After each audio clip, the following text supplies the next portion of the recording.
Did you ever feel like it was, that you were destined, drawn to, that it was not an accident that you met the people you met, and they, tell me how you eventually got involved into Satanism. I know that was not your goal in life to grow up and be a Satanist.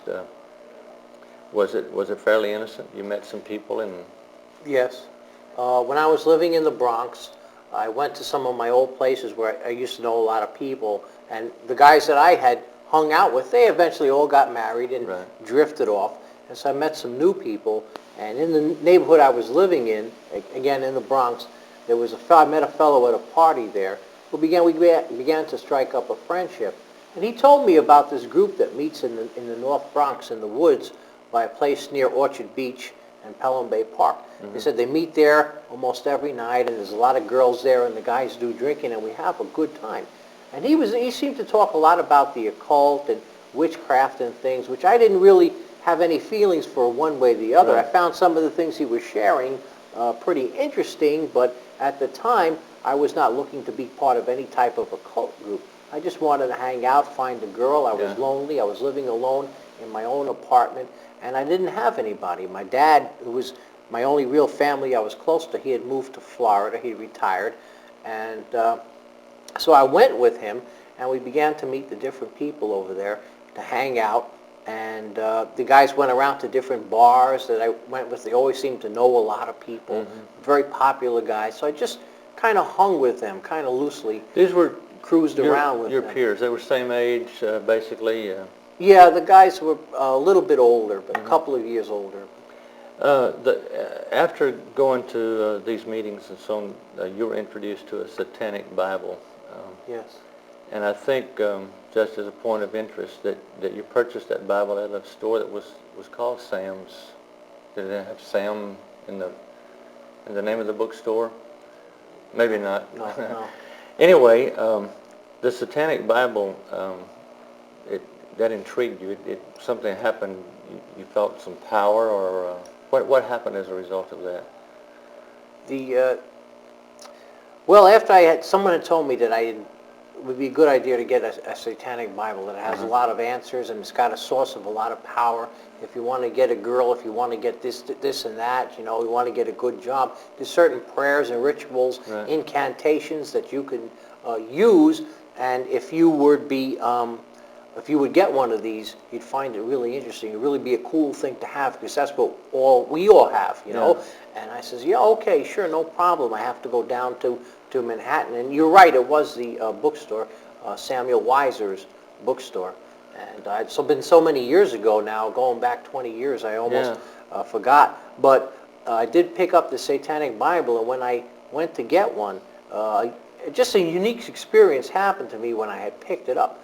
I felt when I went to get the Bible in the store, it had a blackish cover, and it just seemed to be, when I put my hands on it, had like this tremendous energy force radiating out of the book, and you could actually feel it. I had never felt that. I never picked up a Bible before, and much less a Satanic Bible, but this thing seemed to have a power to it. You could notice it. I was attracted to that, and I purchased the Bible, and I found I couldn't stop reading it. It was not a regular Bible like I have now, but it was a Satanic Bible.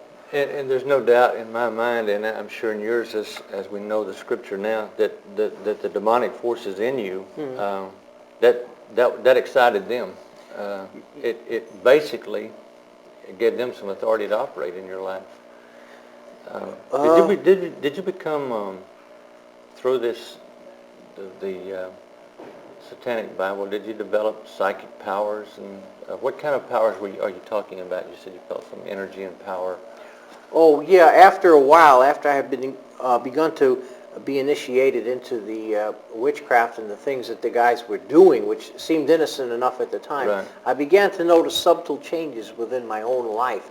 It seemed like I had a tremendous amount of energy at times, and I would stay up, like you wouldn't even be able to get to sleep at night. Just felt like a pacing type energy, almost something superhuman, like I could walk for miles and not tire, or that type of thing. And also I began to notice some changes as far as what you call psychic abilities.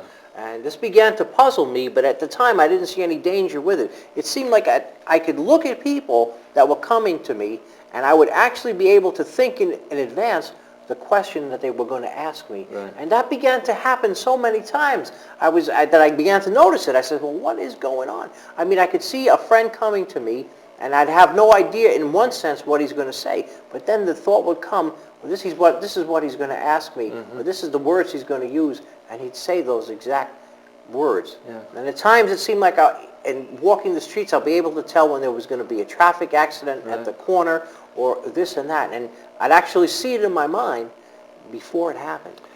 And this is how I believe now that I'm looking back at this, and I got trapped off in this whole big mess, that this is how the devil began to lead me on that path, down that road, giving me these little abilities, you see, which were really demons working behind the scenes, but it was drawing me into this thing. It appealed to the flesh. Yeah, it appealed to the flesh, Yeah. Don. And my reason for asking that is that there are people dabbling with those things today, young kids, and those very appeals to the flesh, where they become, they're footholds now, they become strongholds. Yes.